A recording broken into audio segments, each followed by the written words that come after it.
you know, it's hard not to drive in the exurbs of this country and not feel,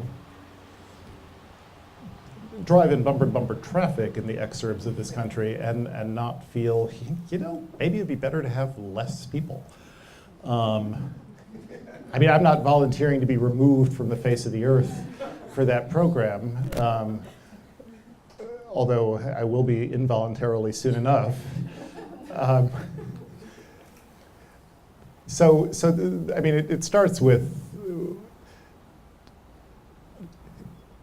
it is clear that many of our problems, certainly climate change foremost among them, but many other environmental problems would be scaled down dramatically and perhaps scaled down into solvable range if there were half as many people contributing to the problem. It's possible not. And of course, that's where things get very complicated very quickly, because we're really talking about per capita resource consumption, not gross global population.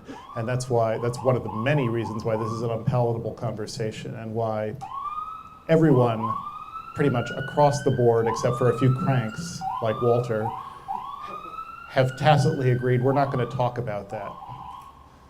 It does nobody any good.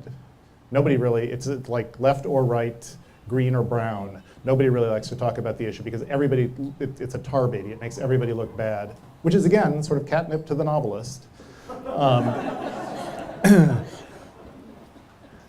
And by the way, it is in the conversation this week because we're approaching the 7 billion point this Sunday, I believe. How they get the day that precisely, I'd like to know. But yes, you're exactly right. Because the having of children, procreation is so central to the universe of meaning in the family that I'm writing about. Having something that took that incredibly meaningful universe and blew it up by a factor of 3 billion into something that means something very different.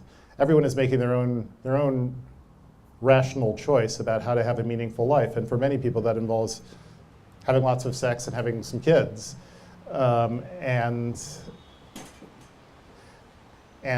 yeah, that's what I feel like I'm adding nothing to the very good question by going on about this, except to say that, yeah, voltages like that, voltage between what makes sense at the personal level and what makes really nonsense or harmful sense at a global level, those are attractive things, again, to the novelist.